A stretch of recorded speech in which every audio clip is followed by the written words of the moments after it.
자, 야고보서 3장 오늘 한번 본문과 배경에 대해서 한번 살펴보겠습니다. 시딤을 떠나서 이제 요단 강가에 이제 유숙하게 되는 과정이 이제 3장에 나타나는데요.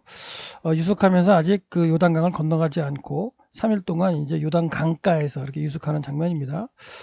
또 여호수아가 아침에 일찍 일어났다. 사역을 이제 앞으로는 사역을 써가지고 사역으로 한번 해보겠습니다. 비교하면서 여호수아가 아침에 일찍 일어났다. 이게 한 문장을 끝났죠. 그리고 그들은 시딤에서 이동했다. 그래서 계속해서 와우계속법 미완료로 이제 그 완료 시상이 계속해서 이제 사건으로 진행되고요. 그리고 그와 그 모든 이스라엘 자손들은 요단에 이르렀다. 그러니까 시딤에서 떠난 거죠. 시딤에서 아벨 시딤과 베저심에서 진치고 있었던 그 상태에서 이제 장막을 받아서 요단 강가로 이제 내려왔어요. 요단에 이르는 거예요. 요단에.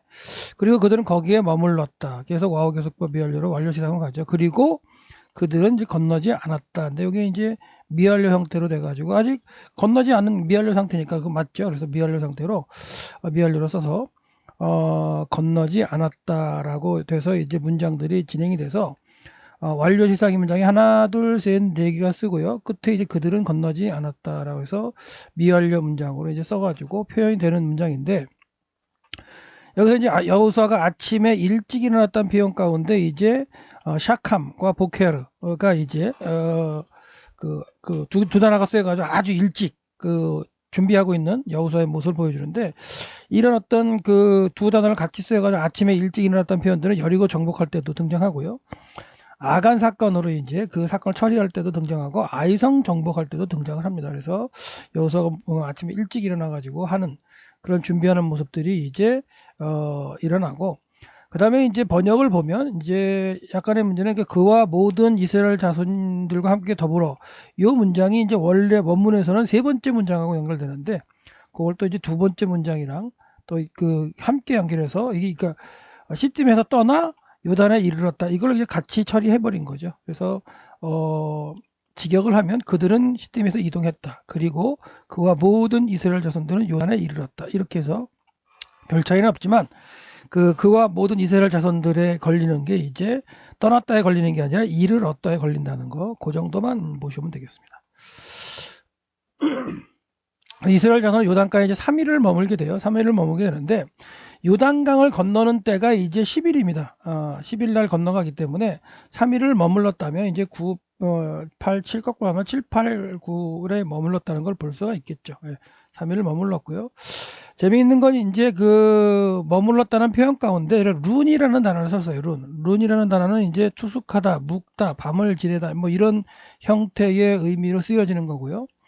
그다음에 진을 쳤다고 할 때는 여태까지는 다 하나라는 걸 썼어요. 하나는 장막을 치다, 진을 치다 이런 단어를 써가지고 이스라엘 백성이 이동해 온 다음에 뭔가 장막을 치고 걸 때는 이 하나를 썼는데 이 본문에서는 이제 룬을 갖다가 써서 진짜 장막을 치고 요단강가에서 머물렀던 건지 아니면 아벨 시딤에서 메덴시모까지는 장막을 친 걸로 인식을 하고 요단강가에 와서는 장막을 치지 않고 그냥 3일을 그냥 머무른 건지 정확하게 이게 분별이 되지 않는 상태로 되어 있어요. 근데 이제 3장 14절에 보면 이제 3일간 머물렀다가 그 다음날 요단강을 건너가게 되잖아요.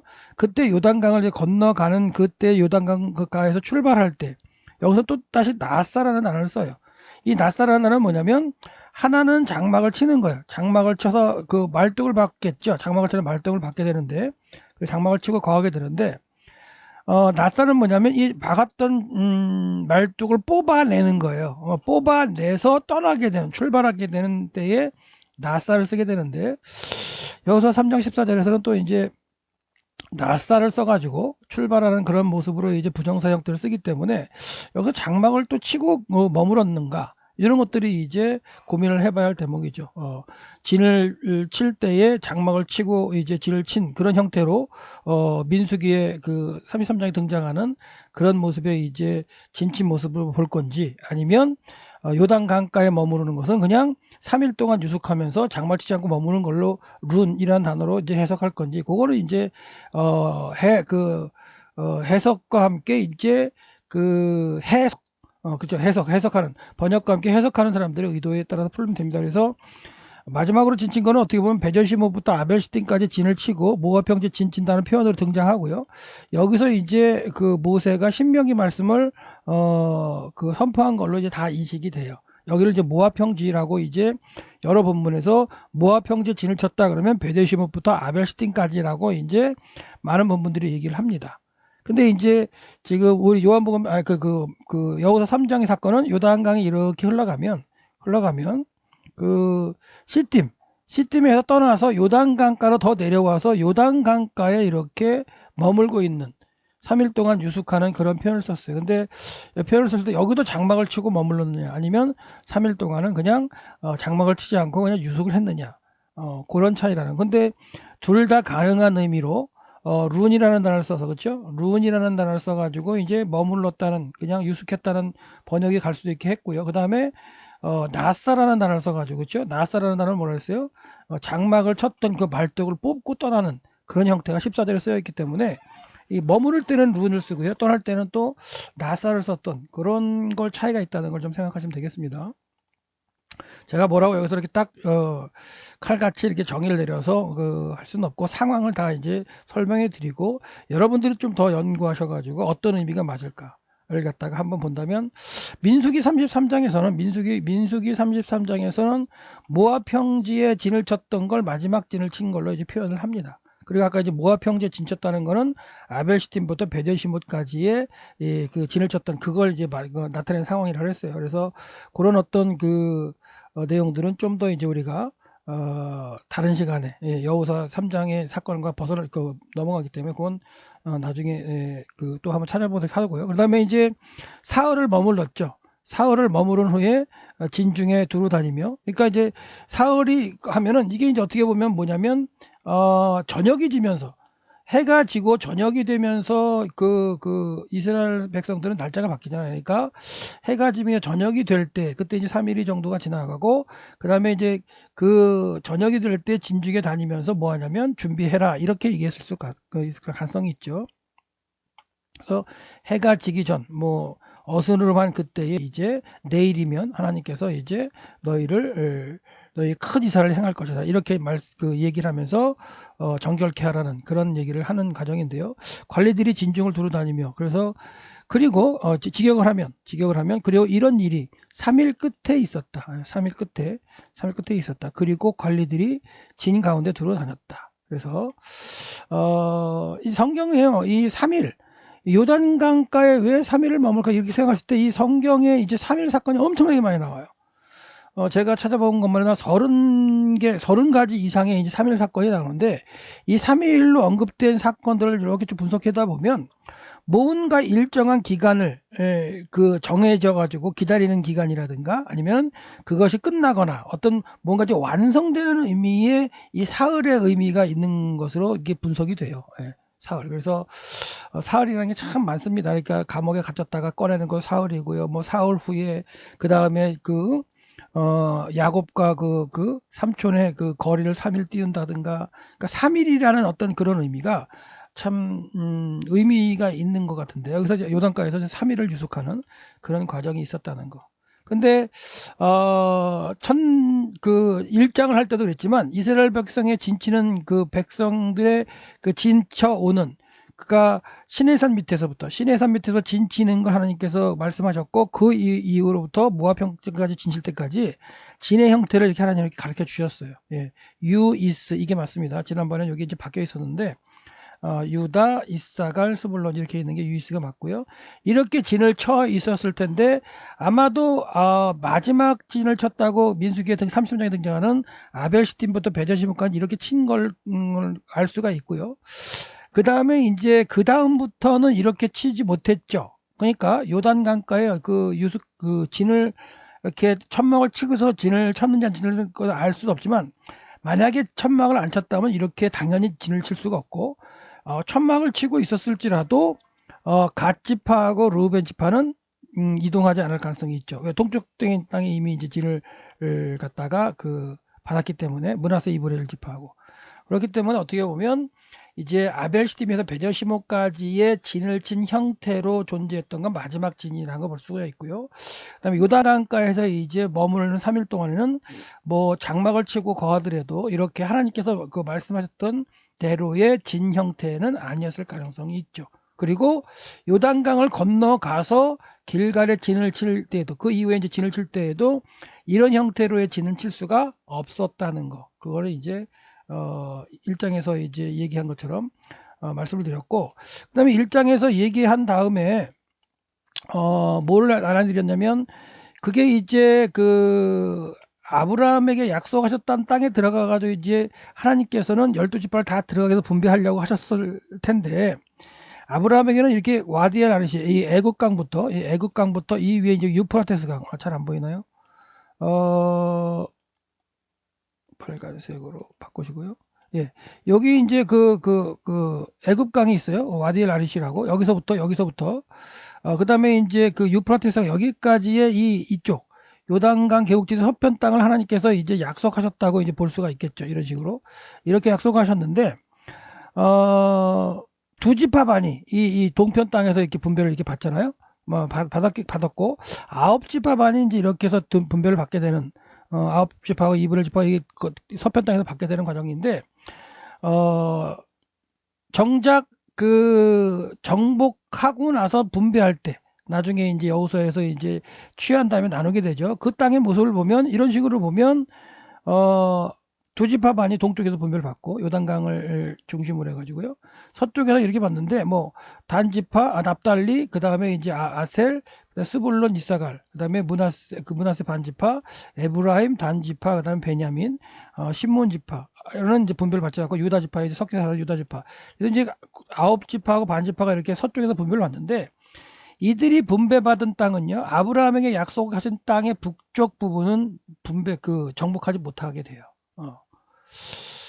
참 어떻게 보면은 하나님께서 아브라함에게 약속하셨던 그 범위까지 이스라엘 백성들이 이렇게 분배받지 못하는 그런 형국이 있는데 그런 건 어떻게 보면 이 두 지파 반이 동편에서 그 분배를 받음으로 인해서 이 북쪽이 원래는 받아야 할 곳을 받지 못했지 않는가 이런 생각도 이제 해보는데 그 이유를 갖다가 제가 지난번에 뭐라 그러냐면 에스겔 선지자가 그 48장에서 에스겔 48장에서 하나님의 어떤 그 뜻이 이루어지는 그때의 이스라엘 땅에서 이루어질 에스겔 성전이 지어지고요. 중심이 지어지고 그리고 12지파에게 땅을 분배하는 그런 과정을 다시 한번 선포하시는데 그때 12지파의 개념이 다시 나오고요.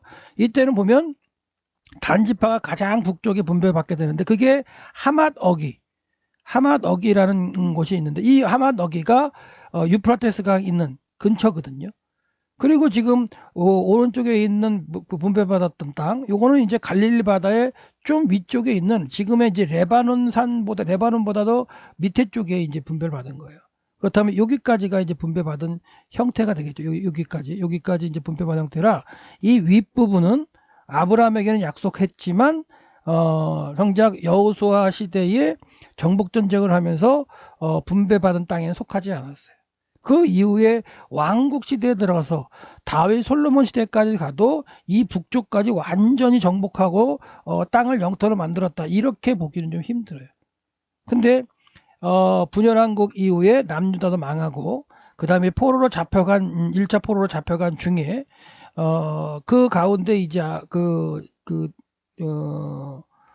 다니엘에 잡혀가고 그다음에 2차에 가서 이제 에스겔에 잡혀가죠. 그리고 에스겔에 잡혀간 그 이후에 환상을 바벨론에서 주실 때에 이 북쪽 지역 원래 이스라엘 백성들이 차지하였던 북쪽 지역까지 포함해서 이 그 하살레논과 이 하맛어기까지를 갖다 포함해서 하나님께서 이 그 영역을 갖다 말씀해 주셨다는 거.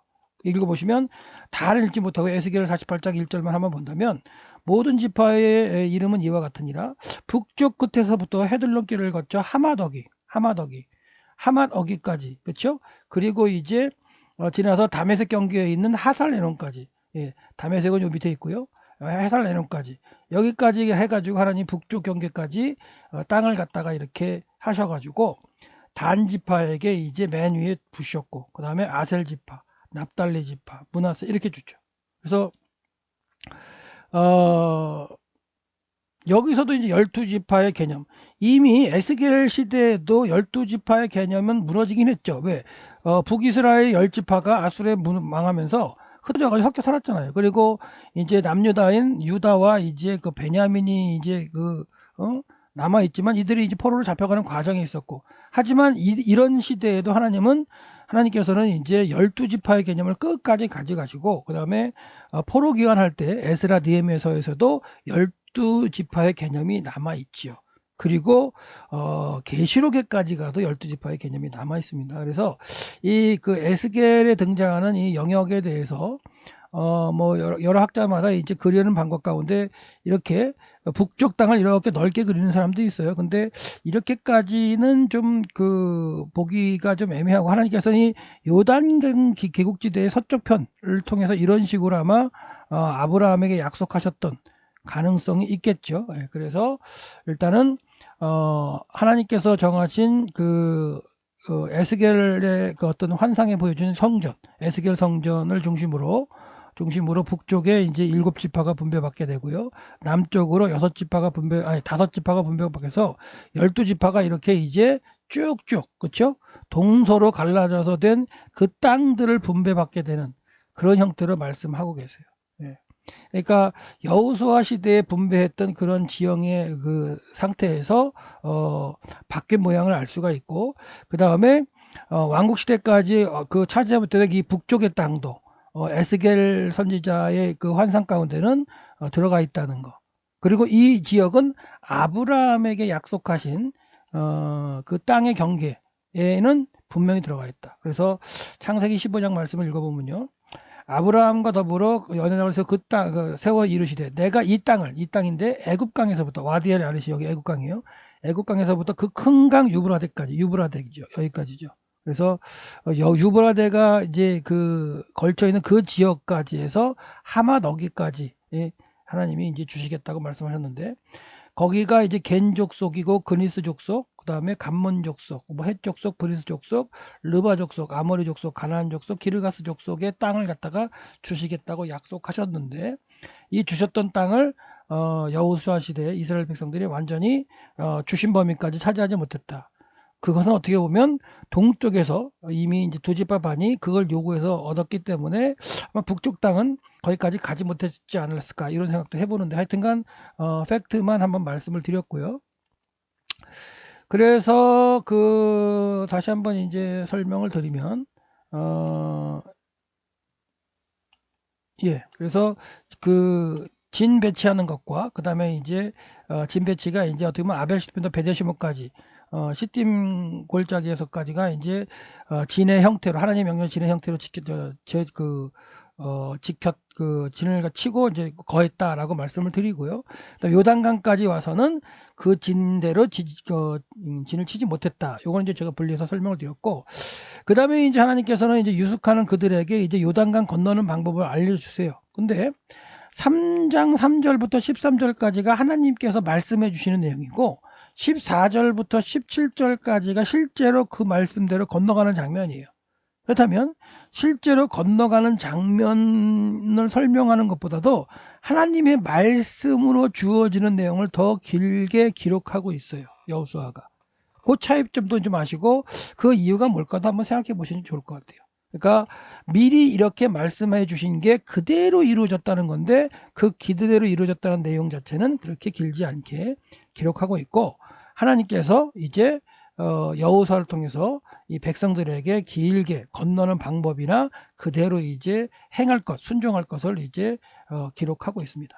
그래서 백성에게 명령했다. 그리고 이제 그들은 누구냐면 여호수아의 명령을 받은 이제 진중에서 돌아다니면서 얘기하는 지도자들이죠. 그래서 백성에게 명하여 이르기를, 너희들은 너희들의 하나님 여호와의 언약궤를 보거든. 언약궤는 누가 매요? 이제 제사장들이 맬 거고, 언약궤를 보거든. 제사장들, 레위인들이 그것을 메고 가는 것을 보거든. 그래서 레위 사람이죠. 그러니까 제사장들, 레위 사람들 이렇게 번역하기보다는 레위인들 가운데도 제사장 그룹이 있으니까 레위인 제사장들이 이제 언약궤를 매는 것을 보고 가는 것을 보거든. 본다는 얘기예요. 본다는 명사문장인데 보거든. 그때 너희들은 이제 강조가 되어 있죠. 어순도치가 되어 너희들은 너희들의 그 장소로부터 움직여라라고 되어 있어요. 그리고 너희들은 그의 뒤를 따르라. 이게 이제 아직까지 이제 일어나지 않은 상태고 이제 앞으로 일어나기 때문에 미완료 형태고 와우계속법 완료로서 다시 또 미완료 시상이랑 연결되는 거죠. 예.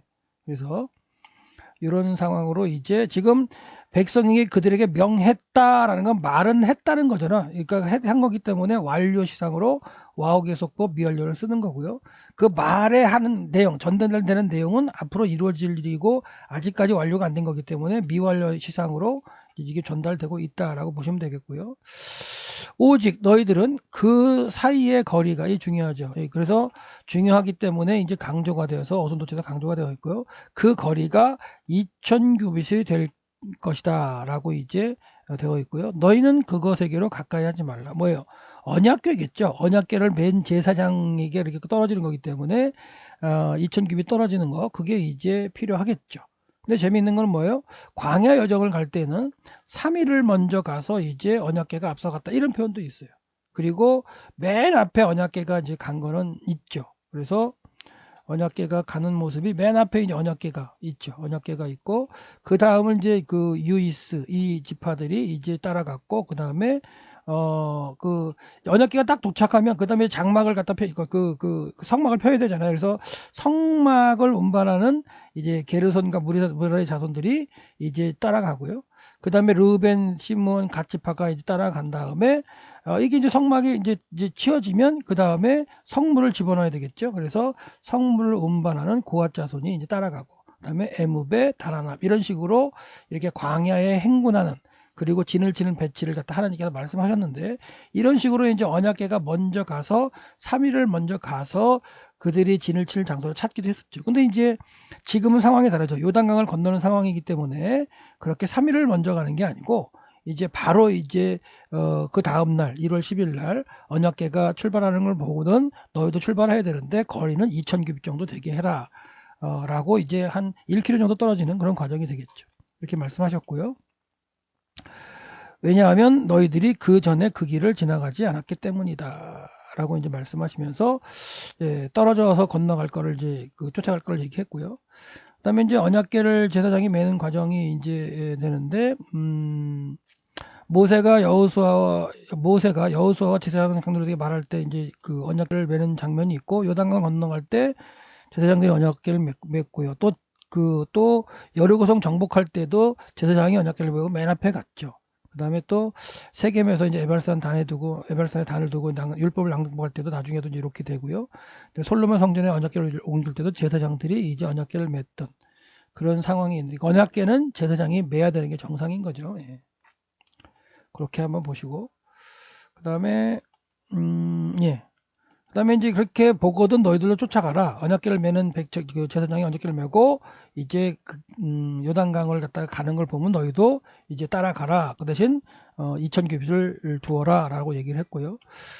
그렇게 이제 그 여호수아가 그 지도자들에게 그렇죠? 지도자들이 말한 걸 백성들에게 전달을 했고 요 내용은 또 직접 또 이제 여호수아가 백성에게 말하는 걸로 이제 됩니다. 그래서 어떻게 보면 이게 자세한 것들을 갖다가 각 지파별로 이렇게 얘기를 하는 것 같고요. 그 다음에 이제 그게 전달된 다음에 전체적으로 여호수아가 또 한번 말하는데 스스로 성결케 하라. 이렇게. 그러니까 히트 파일 명령이에요. 히트 파일이 이제 강조면서 제기죠. 그러니까 너희 스스로 성결케 하라는 걸 갖다가 이제 강조하고 있어요. 네.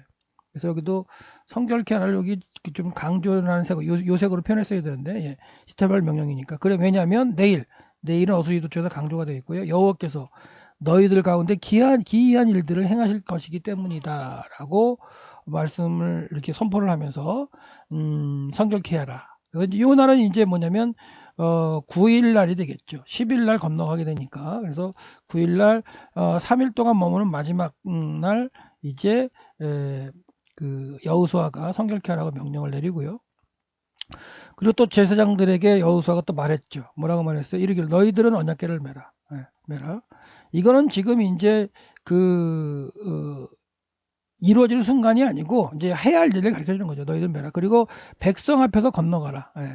명령할 명령이죠. 그리고 칼은 일반형이네. 일반적인 명령이란 얘기예요.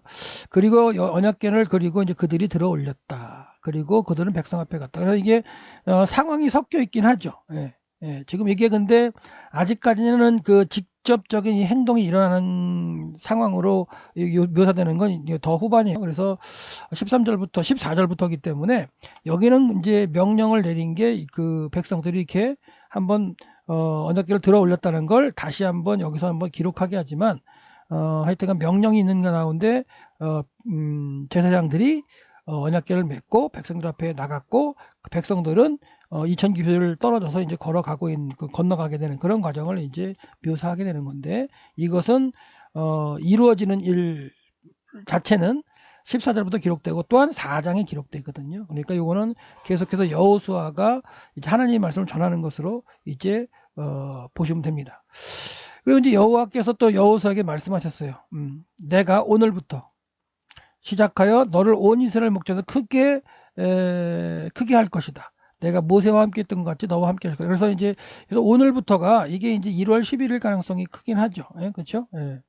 아니면 뭐 하루 전 1월 9일 날이라고 볼 수도 있고요. 왜냐면 지금 1월 9일 날 지금 여호수아가 그 백성들에게 성결케 하라고 하나님께서 내일 큰 일을 행할 것이라고 말씀하고 계시기 때문에 그런 어떤 명령부터 이어지는 날로도 볼 수도 있겠죠. 그래서 하여튼간요 오늘부터라는 게 언제냐라고 이제 고민하실 수도 있는데 10일 날도 봐도 되고 10일 날로 본다면 날짜가 바뀐 걸로 봐야 되고요. 아니면 9일 날로 본다면 이제 또 요단강 강가에서 이루어지는 걸로 볼 수가 있겠고 해서 그렇게 한번 보시면 되겠고요. 하여튼간 오늘부터 너를 크게 만들 것이다. 크게 만들. 그래서 여기서도 히필 형태죠. 그러니까 하나님께서 그렇게 하시겠다는 거예요. 크게 만드시겠다는 거예요. 그리고 내가 모세와 함께 있던 것 같이 내가 너와 함께 하리라는 것을 이제 백성들이 알 거란 얘기죠. 그래서 요 오늘부터는 이제 만약에 1월 10일이라면 요단강을 건너는 날이고요. 요단강을 건너는 날이고 6월절 어린 양을 준비해야 하는 날이죠. 근데 이 6월절 어린 양을 준비해야 하는 날이 너무나 이제 바쁜 날이죠. 어떻게 보면 요단강을 건너고 해야 할 일이 너무나 많아요. 하루 종일 건너가게 되는 상황이기 때문에 아마도 요 그 6월절 어린 양을 준비하는 건 아까 어제 그 3일 동안 유숙하면서 준비했을 가능성이 크긴 한데 하여튼간 요 날이 1월 9일이냐 12일이냐 뭐 해석 하시는 분의 차이에 따라서 또 바뀔 수 있기 때문에 오늘부터를 언제로 볼 거냐 이거는 또 해석자의 몫인데 하여튼간 10일 날이라고 본다면 하나님께서 이제 행하시는 그날부터고요. 아니면 그 10일이 되기 전 하루 전날이라면 그날에 뭐예요? 성결케 하라. 하나님께서 내일 큰 일을 행하실 것이기 때문에 너희들이 오늘 성결케 하라 라고 명령 내린 그 여호수아가 명령 내린 날부터라고도 볼 수 있겠고 하여튼간 둘 중에 한 가지로 여러분이 해석하시면 되겠고요. 너는 언약궤를 맨 제사장에게 명령해라. 이르기를 너희가 요단 물가에 이르거든 요단에 들어가라. 이렇게 이제 번역이 됐는데 들어서라라고 번역된 요게 이제 그냥 아마드예요. 아마드 서다. 기본적으로 이제 서다 위그런 뜻인데 그러니까 그 뭐 들어가 서라 이렇게 이제 번역을 했는데 요단 물가에 이르거든 아니면 안에 더 들어가서 서라는 그런 걸로 이제 번역이 된 거죠. 그런데 직역을 하면 너는 언약궤를 맨 제사장들의 명해라. PL 형태로 이제 강조가 되어 있고요. 명령해라. 너희는 요단 물가에 이르건 요단에 설 것이다. 그래서 뭐 이게 뭐 물 안에 들어가서 서라. 그런 의미도 될 수 있고요. 그 다음에 요단가에 서 있다가 또 명령이 내리면 이렇게 또 진행하는 그런 형태로 그 진행되는 걸로도 볼 수도 있어요. 그러니까 하나님이 지금은 이 3장은 하나님이 전체적인 내용을 설명하시는 내용이고 4장에 가면 하나님이 명령하시면 여호수아가 그 명령을 듣고 다시 선포하고 그대로 이루어지고 또 하나님께서 여호수아에게 또 선포하시고 그렇게 진행되는 걸로 4장에 등장을 해요.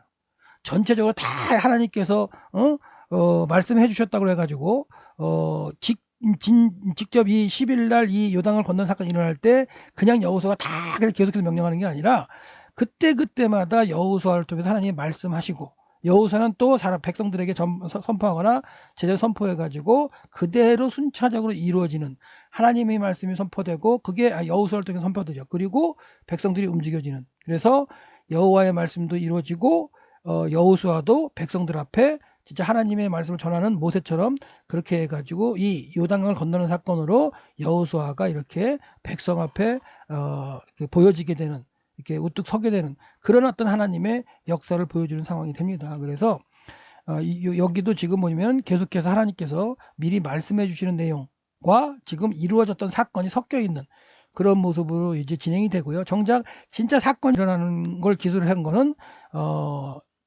지금 3장에서도 14절부터 17절까지 있고요. 그 다음에 그 내용이 다시 또 4장에 또 반복이 돼요. 그러니까 요단강 건너는 사건은 이렇게 일주로 쭉 진행되는 게 아니라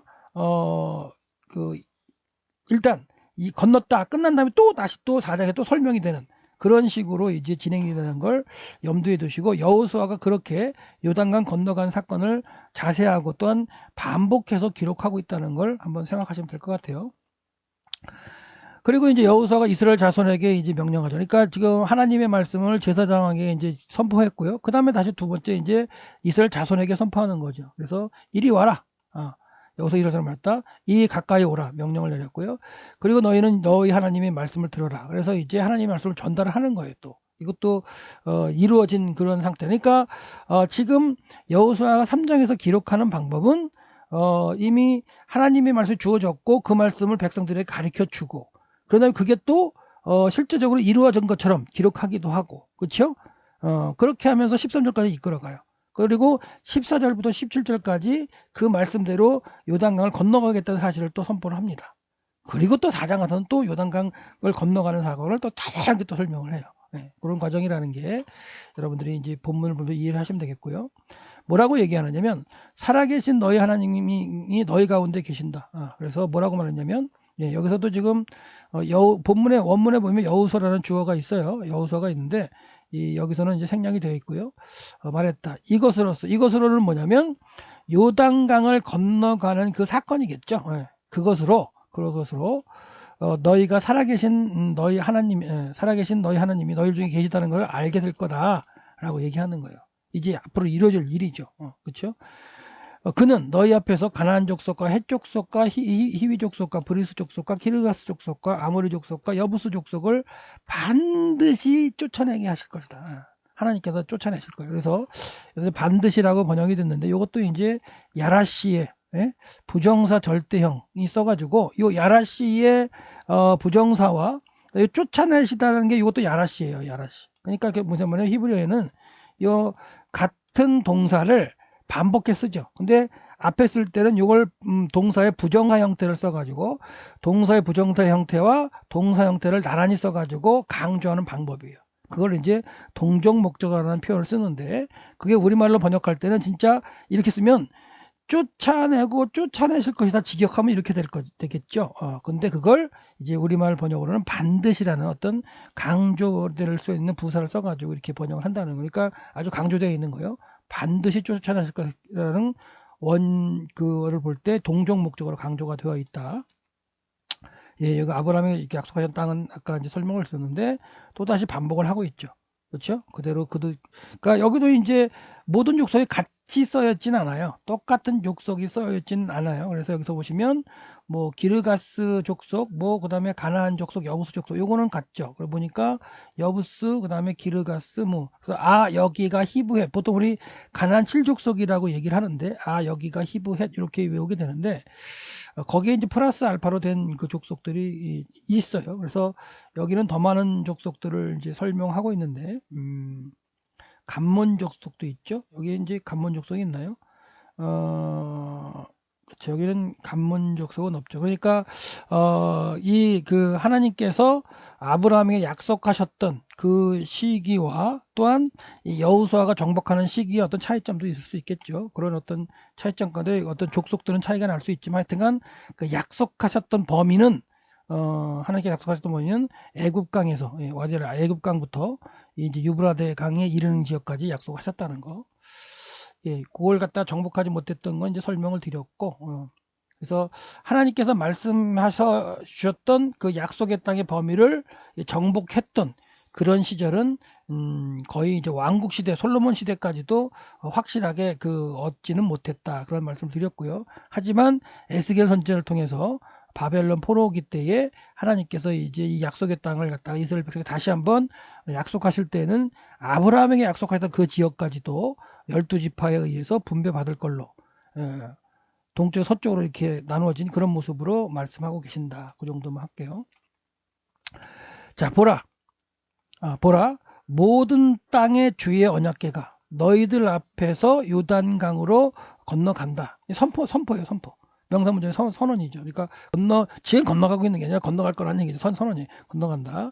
그리고 이제 강조가 이스라엘 지파 중에서 한 지파에 한 사람씩 12명을 택하라. 이게 이제 뭐냐면 미리 이제 건너가기 전에 택해 놓는 과정일 수 있어요. 그리고 4장에 가면 이제 요단강을 건너가는 과정 가운데 이미 택한 그 사람을 통해서 요단강의 그 안에 가가지고 12돌을 갖다가 꺼내오게 하고요. 그 다음에 밖에 있는 돌을 또 요단강에다 넣게 하는 이런 과정을 갖다가 이제 진행시키는 게 4장인데 그걸 하기 위해서 미리 이제 여호수아가 이렇게 12명을 지파에서 한 명씩 이렇게 택하는 이런 과정이 있죠. 이 과정은 또 정탐할 때도 이렇게 지파별 한 명씩 이제 택했었는데 그 중에 이제 정탐할 때 택한 사람 중에 하나가 이제 여호수아였는데 여기서도 12명을 갖다 택하라는 얘기를 하고요. 그리고 모든 땅의 주인이신 여호와의 궤를 맨 제사장들의 발바닥이 요단강 물에 닿을 때라고 이제 번역을 했지만 이게 이제 휴식할 때 그 안식하다는 개념에 쓸 때의 단어를 쓰고 있어요. 그래서 이제 발 받고 물고 이제 그 요단강의 중간에서 이렇게 머물러 있는 그러니까 휴식하는 걸 뛰고 쉬는 거 그냥 아무것도 안 하고 있는 거죠. 그러니까 요단강을 갖다가 물이 갈라진 후에 그러니까 들어가서 쓴 다음에 물이 갈라지고 그 물가에 섰을 때 이제 물이 이제 끊어지고 물이 끊어진 다음에 언약궤를 맨 제사장들의 중간에 들어가죠. 중간에서 이제 머물러 있는 걸 휴식한다 이런 표현을 쓰고 있는 것 같아요 지금. 여기는 지금 요단가에 들어가는 거네요. 요단가에서 이제 다 걷고 이제 서 있으면 이런 일이 있을 것이다. 무슨 일이 있어요? 요단의 물들이 위로부터 흘러내리는 것이 이제 끊어진다는 거죠. 카라트 끊어지겠다. 그리고 쌓여서 이제 하나로 쌓여서 서겠다. 이렇게. 그러니까 이 과정을 보면 이제 설명을 드리면 자, 이게 요단강이 이제 이렇게 그 갈릴리부터 이렇게 흘러오는 게 요단강인데요. 요단강인데 여리고 평지가 있고 여기 이제 모압 평지가 있죠. 그리고 지금 이 요단강가에 와서 이렇게 이제 그 진을 쳤는지 뭐 확실하지 않지만 하여튼간 3일까지 유숙한 다음에 그 다음날 건너갈 거예요. 건너갈 건데 이 그 폭이 상당히 넓어요. 그리고 이 이제 그 지리적인 형태를 설명한다면 요 요단강이 흘러가는 요 그 지역 자체를 갖다가 졸이라고 표현을 해요. 졸. 그리고 그걸 좀 그 바깥의 언덕을 골이라는 표현을 써요. 그래서 좀 더 자세한 걸 보면 평상시에는 요단강이 이렇게 이제 이렇게 흘러가죠. 사행처처럼 흘러갑니다. 이렇게. 그리고 흘러가는데 이게 이제 요단강물이 범람할 때는 이 지역을 전체를 이렇게 범람한다고 보시면 돼요. 졸 지역을 전체를. 그래서 이 졸 지역이 넓은 곳은 1.6km까지도 넓답니다. 그러니까 그 지역만큼 물이 쫙 범람해 있는 거예요. 그리고 이제 이스라엘 백성들은 그 요단강에서 이제 3일 동안 유숙했다는 이 골 지역에 언덕 위쪽에 이제 3일간 유숙을 했었을 것이고요. 그 전에는 이 위쪽에 가면 이제 아벨시팀부터 모압 평지까지 아벨시팀부터 베제시부까지 여기에 이제 진을 쳐 있었던 거고 거기서 내려와서 요단 강가에 3일 동안 유숙을 했고 정작 건너가는 건 이 졸 지역 범람에 있는 이 졸 지역을 건너가는 거예요. 그러니까 평상시에 이렇게 사행천처럼 지금도 그렇게 사행천처럼 흘러요. 여기 보시면 이렇게 물이 흘러가는 이렇게 형태가 보이죠. 근데 이런 것이 이제 그 모맥을 거두는 시기에는 물이 이제 언덕까지 넘쳤다는 얘기는 물이 전체로 이렇게 흘러가지고 여기 이제 골 지역 언덕이 시작되는 부분 이 지역까지 이제 물이 이렇게 찰랑찰랑 거리면서 흘렀다라고 보시면 되는 거죠. 그리고 지금 요즘 가서 볼 수 있는 사진을 보면 여기 이제 요단강이 이렇게 살짝 해봐야 한 10m도 안 되는 현재는 이런 폭을 흐르지만 그게 아니라 이게 이제 골 지역이잖아요. 이 위쪽으로 해서 이게 골 지역인데 여기까지 쫙 물이 차가지고 언덕까지 흘러넘쳤다 그런 표현으로 이제 보시면 됩니다. 그렇기 때문에 모맥을 거두는 시기에 물이 언덕까지 넘쳤다 그런 표현은 이런 식으로 졸 지역 전체가 물이 흘러가는 건데 이제 언약궤를 맨 사람 제사장이 와가지고 요단강가에 와서 물에 발목이 잠기면 이런 얘기 잠기면 위에서부터 흘러내려온 물이 끊어지겠죠. 근데 어디서 끊어지냐면 이 지역부터 한 40km 북쪽에서 물이 끊어져요. 거기서부터 이제 물이 끊어진다면 물이 한꺼번에 흘러가는 게 아니겠죠. 물이 흐르던 속도대로 해가지고 40km 흘러 내려와 가지고 여매로 흘러 내려갈 거 아니에요. 그러니까 40km를 흘러 내려올 동안은 여기 서 있어야 되는 거죠. 그리고 흘러 내려가서 이제 마른 땅으로 변했을 때 언약궤를 맨 제사장이 요단강 한가운데 와서 언약궤를 들고 서 있죠.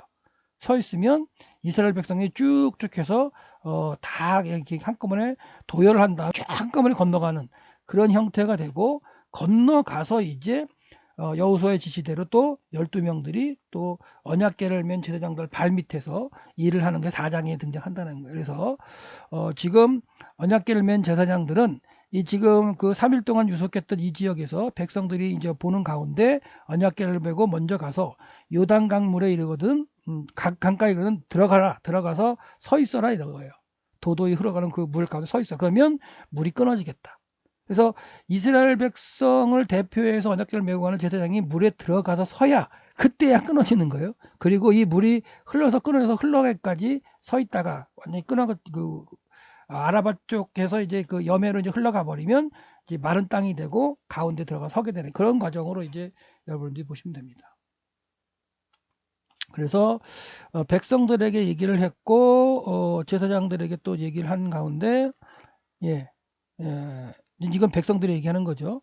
그리고 온 땅의 주의 언약궤가 이제 맨 제사장들의 발이 이제 요단물에 닿고 강가에 닿고 이제 물이 들어가서 발목이 닿으면 이런 일이 있을 것인데, 뭐냐면 요단물들이 위에서부터 흐르는 게 끊어지고 쌓여서 오리라 이렇게 말씀하셨어요.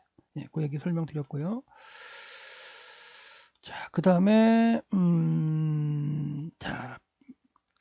그리고 백성이 요단을 건너기 위해서 그들의 장막으로부터 떠날 때였다. 그래서 이제 이것도 장막을 치고 다시 거둔 그런 장면으로도 이제 볼 수가 있겠죠. 그래서 여기서는 낫사를 썼다, 뽑아내다, 말뚝을 뽑아낸 그런 표현을 써서 요단강 가에 3일을 머무를 때에 원래 하나님이 말씀하신 진 형태로는 아니지만 장막을 치고 거했을 가능성이 있고요. 그 다음에 이제 아마도 쭉 옆으로 이렇게 지파별로 이렇게 하나님 원하시는 진대로는 아니지만 어느 정도 이렇게 길게 장막을 갖다 치고서 이렇게 머물렀을 가능성도 있습니다. 그 다음에 이제 지금 3장 14절부터 17절까지는 이제 그렇게 하나님께서 13절까지 말씀하신 다음에 실제로 이제 이루어지는 사건이에요. 실제로 요단강을 건너는 사건인데 미리 말씀하신 내용보다 짧게 기술되는 거예요. 그러니까 이미 말씀하셨던 내용들이 그대로 실행됐다는 걸 생각하시면서 이 본문을 읽으시면 되는데, 그리고 떠날 때였다. 제사장들의 백성 앞에서 이제 언약궤 들었죠. 트는 걸 보고, 그것도 이제 그 2000규빗 거리에서 이제 보겠죠. 보고서는 이제 2000규빗을 떨어져 가는 그런 과정을 이제 백성들이 따라가는 모습인데요. 그렇게 해서 이제 끝냈어요. 짧게 끝나고 상황을 설명하죠. 그리고 법궤를 맨 자들이 요단에 이르렀다. 그러면 이르른 다음에 어떻게 하라 그랬어요? 물가에 들어가라 그랬잖아요. 그래서 들어가가지고 궤를 맨 제사장들의 발이 물가에 들어가서 잠기게 되었다. 주어가 이제 강조가 되었죠. 그러니까 언약궤를 맨 그 제사장은 요단강에 이르러서 그냥 또 이렇게 주저주저 하면 안 되는 거죠. 그 도도하게 그렇게 흐르는 그 강물, 한 1.6km의 폭으로 흐르는 강물, 아주 흙탕물처럼 흐르는 그 홍순환 그 시대의 그 강물의 형태에 있는 그 도도하게 흐르는 강물에 들어가야 되는 거예요. 발목이 잠길 정도까지 이제 들어가서 서 있으면 그때 물이 끊어지겠다. 어디서 끊어져요? 이제 뒤에도 설명이 나오지만 그 서 있는 지역부터 한 40km 북쪽에서. 그래서 이렇게 말씀하신 대로 들어가 서 있는데도 끊어졌는데 정작 그 앞에서 보는 제사장들이나 백성 앞에는 물이 그대로예요. 그대로. 그러니까 하나님은 이미 물을 끊으셔서 그 물이 이제 흘러가기를 가고 있는 상황인데 아직까지도 아무런 변화가 없는 그런 형태로 이제 느껴지게 되는 거죠. 그리고 40km의 전방에서 끊어졌던 물이 흘러내리기까지 얼마 시간이 걸렸을지, 이거는 이제 또 과학적으로도 따져봐야 되겠지만 뭐 한두 시간 만에 흘러갔을까요? 그렇다는 얘기는 하나님의 약속대로 언약궤를 맨 제사장이 발목이 물에 찰 정도로 그 땅에 들어갔는데도 끊어지겠다고 얘기했는데도 아무런 형태가 없어요. 그렇다는 얘기는 이렇게 생각할 수도 있겠죠. 자, 넘어가면 예를 들어 이렇게 이제 언약궤를 맨 성이 요단강가에 와가지고 이제 물에 들어왔어요. 그러면 여기서 끊어져 가지고 흘러갈 수도 있을 수 있겠죠. 여기 물이 세워질 수도 있고. 왜 그러냐면 홍해를 건널 때는 바다를 갈라서 양쪽에 물이 벽이 된 다음에 왔는데, 여긴 강이니까 이쪽은 벽이 돼서 쌓여 설 수 있지만 이쪽은 흘러갈 거 아니에요. 그런 형태로 만들 수도 있는데, 제사장들이 와서 딱 서 있는데도 여기서 보는 백성들이 보는 앞이나 제사장들의 앞에서 물이 끊어진 형태가 보이잖아요. 왜냐하면 하나님께서는 이 지역부터 40km 북쪽에서 40km 북쪽 아담읍 변방 사르단 가까운 데서 물을 끊어 세우실 거거든요. 그러니까 거기 세워진 물이 이렇게 이제 흘러가기까지 시간은 기다려야 되는 그런 상황이라는 걸 여러분들이 그 상황을 좀 보시면 돼요. 그래서 누군가 또 영화를 만든 걸 할 때는 이런 그 상황을 잘 이해하시고 왜 그렇게 하시는가, 홍해를 건널 때와 요단강을 건널 때 차이가 무엇인가, 이런 것들을 갖다가 한번 고민해 보시면 재미있는, 그리고 하나님이 왜 이렇게 하셨을까를 또 고민할 수가 있어요. 그래서 이런 상황을 한번 설명드리는 거고, 요단강의 모습은 아니에요. 다른 지역의 이제 사진을 이제 제가 이제 보여드리는 거지만 이렇게 흙탕물처럼 아주 그냥 되고, 이 거리가 1.6km까지, 제가 이제 어렸을 때 한강 옆에서 살아가지고 옛날에 이제 초등학교 때 그 한강이 홍수나 70년대 이제 홍수가 나가지고 한강이 범람한 걸 봤어요. 시체도 떠나가고 돼지 떠내려가는 거 봤는데 엄청 무섭습니다. 그 한강의 폭이 1km 정도 될까요? 네. 근데 그거보다 더 큰, 그러니까 저도 어렸을 때 경험해 본 그런 홍수의 모습 가운데 본다면 진짜 두렵고 떨리는 그런 상황인데도 언약궤를 맨 제사장들은 요단강가에 와서 발목이 정결 정도로 들어가야 돼요. 그러면 끊어지는 거예요. 네. 그렇게 말씀하셨고, 그리고 이제 지금의 이제 요단강의 모습인데, 지금은 이제 상류에 댐이 막혀 있어요. 상류 댐이 막혀 가지고 갈릴리 바다에서 이렇게 들어오는 물도 막아서 이제 조절을 하고요. 그다음에 야복강에서 흘러 들어오는 것도 이제 조절을 하게 돼요. 그래서 지금의 요단강의 모습은 뭐 폭이 한 뭐 10m, 20m밖에 안 되는 그런 형태로 보이지만 성경의 시대에는 그렇지 않았죠. 지금 이거는 요르단 쪽에서 그 이스라엘 쪽에 이제로 찍은 건데요. 여기가 경계 지역이에요. 여기만 싹 건너가면 이스라엘 땅, 요르단 땅에서 이제 이스라엘 땅이 되는 건데 국경입니다. 요단강이 국경이고요. 그래서 곧 위에서부터 흘러내리는 물이, 그리고 위에서부터 흘러내리는 물이 멈췄어요. 예. 그 물은 어디서 했냐면 매우 먼 곳이죠. 사르단 옆에 있는 아담 성읍 한 곳에서 쌓였었어요. 그리고 여매인 바다로 흘러가는 물은 흘러간 거죠. 그러니까 북쪽에서부터 흘러내려오던 물이 이제 끊어진 거예요. 여기서 쌓여 쓰는 거예요. 여기 물이 계속 쌓이는 거예요. 쌓이고 이렇게 흘러가던 물은 계속해서 흘러가서 아라바 바다로 흘러가야 되는 거죠. 예, 그래서 그것도 물은 이제 그렇게 끊어진 거예요. 그리고 백성들 앞에서 물이 말라져 가지고 전혀 그렇죠? 아무것도 물이 보이지 않는 상태로 이스라엘 백성 건너가게 됩니다. 그래서 여리고 앞에 만약에 이 정도 거리에서 아마도 이제 그 제사장들이 머물러 서 있었다면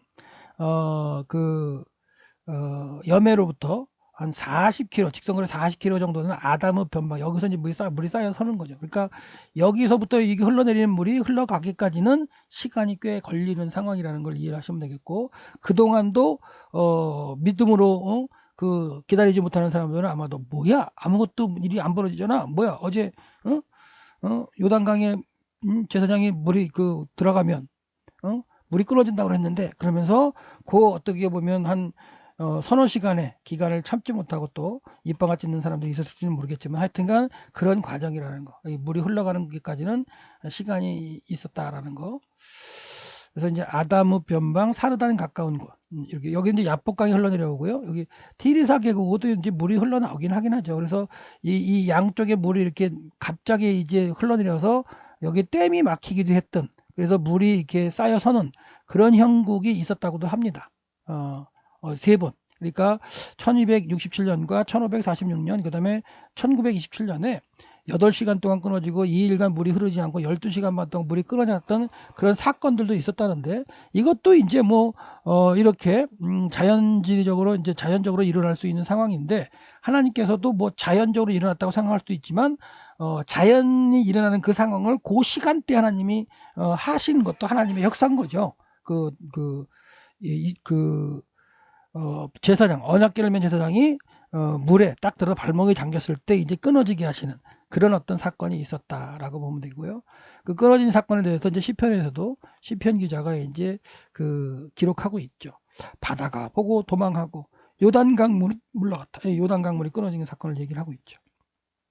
바다야 내가 도망가는 어찌미요? 요단아 내가 물러가면 어찌며? 이런 식으로 해서 하나님 앞에서 물들도 어쩔 수 없고 하나님께 순종하는 그런 어떤 걸 설명하고 있고요. 그러니까 여기도 정작 이 건너가는 사건의 내용은 한 줄이죠. 그렇죠? 예, 그냥 상황 설명인 거. 그리고 이제 언약궤를 맨 제사장 이제 다 이제 두 줄 또 다시 한 줄이 또 나오죠. 앞에서는 이제 끊어졌다는 걸 표현했고 언약궤를 맨 제사장 그리고 여호와의 언약궤를 맨 제사장들이 이제 요단가에 있다가 물이 끊어져서 이제 흘러가고 여매 쪽으로 흘러가고 그다음에 이제 말라지는 상태가 됐을 때 그 언약궤를 맨 제사장들이 요단강 한 가운데 있는 마른 땅에 서 있는 거죠. 굳게 섰어요. 여기 서 있을 때에 이제 모든 민족이 요단강을 건너가는 그런 건너갔는데 마른 땅으로 건너갔다. 그러니까 다시 한번 이제 정리를 해드리면 요걸 보고 정리를 해드리면 자, 이 상태에서 한번 얘기할게요. 우리 홍해를 건너가는 거는요. 뒤에서 막 누가 쫓아왔어요. 애국 군대가 뒤에서 쫓아오고 있죠. 그런 상태에서 이제 갈라졌어요. 홍해는 갈라져서, 홍해는 바다니까 갈라져서 이제 물이 이렇게 양쪽으로 쌓여 있는 거예요. 그런 상태에서 이제 여기를 갖다가 이제 건너가게 되는 건데 아마도 두려움 가운데 건너갈 수 있을 거예요. 왜 그러냐면 물이 벽으로 서 있었는데 이게 언제 무너질지 모르는 상황이고. 근데 여기서 이 건너갈 때 막 도망가는처럼 건너가는 거는 애국 군대가 지금 이렇게 쫓아오는 그런 형국이었기 때문에 이렇게 주거나 저렇게 주거나 뭐 그런 식으로 해서 막 이렇게 건너갈 수 있는 그런 어떤 요소도 있을 수 있을 거예요. 근데 지금 홍해를 건너는 사건과 요단강을 건너는 사건은 달라요. 바다를 건너가는 거고 여기는 뭐예요? 강을 건너가는 거예요. 그리고 여기는 물이 좌우에 벽에 대해서 서 있는 게 홍해라면 여기는 물의 그림자도 안 보여. 완전히 물이 흘러가 가지고 뭐가 됐어요? 벽에 대해서 서 있는 것도 없어요. 여매로부터 40km 위쪽에 끊어졌기 때문에 아예 물은 그 그림자도 안 보여. 내 눈앞에 진짜 도도하게 흘렀던 이거보다 더 많게 흘렀던 그 물이 내 눈앞에 아예 안 보여요. 안 보입니다. 그리고 그 가에 서 있던 언약궤를 맨 제사장이 한복판에 들어가 서 있어요. 그 다음에 이제 여기 이제 쫙 아마도 도열에 있던 이 백성들이 쫙 건너가게 되는 이런 상황이 될 텐데 홍해를 건너가는 게 막 두려움과 떨림 가운데 그 뒤에서 원망도 했지만 애국군대 쫓아왔다고 하면서 그냥 어쩔 수 없이 내지는 이래 주거나 저래 주거나 해서 건너갔다고 한다면 이 상황은 안 그렇죠. 이미 동쪽 땅은 다 정복한 상태예요. 그리고 두 지파가 이제 분배받은 상태예요. 그리고 이제 건너가야 되는 상황인데 지금 앞에 물이 하나도 안 보여요. 내 눈앞에 보였던 물이 안 보여요. 근데 여기서는 뭐가 필요하면 최소한의 믿음이 뭐가 필요하냐면 내가 여기를 건너가는 동안에 최소한 여기도 그래도 한 1km 이상은 넓은 폭이잖아요.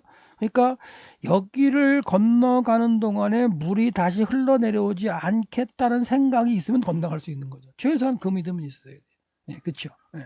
그리고 하나님께서 이미 전날 이 상황을 다 말씀해 주셔가지고 요단강가에 언약궤를 맨 백성의 물이 잠기면 끊어지리라 했는데 하여튼간 잠기자마자 끊어지진 않지만 잠긴 상태에서 저 북쪽에 끊었던 물이 흘러가는 게 이제 결과적으로는 눈앞에 보였을 거 아니에요.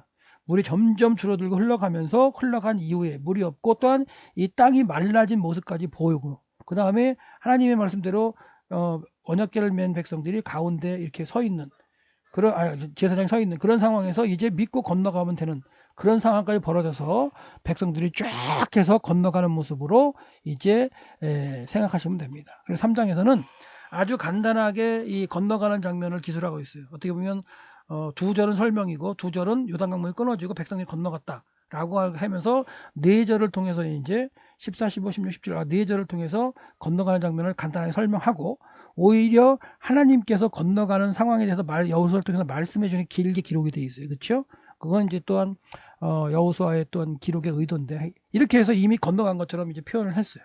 근데 4장 다음에 볼 4장에 보면 다시 이제 요단강을 건너가는 상황을 아주 자세하게 설명을 하면서 그 1월 10일 날 이루어졌던 하나님께서 행하셨던 그 요단강 건너가는 사건을 자세하게 기록하면서 이스라엘 백성이 잊지 못하게 하는, 그리고 여기다 언약의 하나님의 징표로 또 12개의 돌을 갖다가 세우고 꺼내다가 또 바깥에 길갈에다가 또 12돌을 세우는 이러한 일들을 벌여요.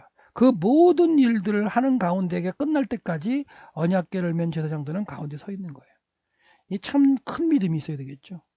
여기를 건너갈 동안에도 물이 흘러내지 않기 때문에 믿음이 있어야 건너갈 수 있는데 여기 지금 계속해서 다 건너가고 백성들, 양, 염소들, 뭐 짐승들 다 건너가고, 그리고 하나님께서 말씀하신 대로 여호수아가 명령하는 대로 그 돌들을 갖다 꺼내고 놓고 하는 그런 일들이 다 진행되기까지 서 있어야 되는 언약궤를 맨 제사장들의 대단한 어떤 믿음.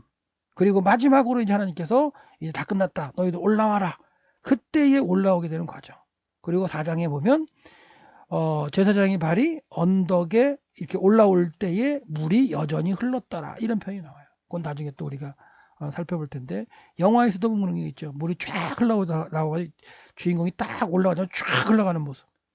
그러니까 이 상황에서도 아마도 그런 형국이 벌어지려면 이미 40km 전방에서 끌어내렸던 물이 막 뚝이 터져가지고 막 흘러내려고 있는 상황이 됐어야 되죠. 그러면 그 소리가 뭐 그런 소리가 났을 거예요. 근데 그런 소리가 들으면서 움직이면서 나오는 그 과정 가운데 언덕을 밟았을 때 물이 쫙 여전히 흘러가더라, 그런 표현으로 이 요단강을 건너가는 사건이 있었고, 이 건너가는 사건을 이 건너기 전에서도 이스라엘 백성들이 3일을 유숙하면서 있었던 그 장소에서 목격하면서 봤고, 또한 건너와서도 이쪽에서 도열해 가지고 하나님의 말씀대로 제사장들이, 그리고 12명의 정해졌던 지도자들, 하나님께 택하셨던 그 사람들이 하나님의 일을 감당하는 걸 경험을 하고, 그러면서 또 이제 약속의 땅을 정복하는 이런 일들을 벌이는데, 이 모든 일을 하시는 이름은 뭐냐면 여호수아를 모세처럼 백성 앞에 세우는 과정이었고, 하나님이 일하신다는 걸 보여주시는 거예요.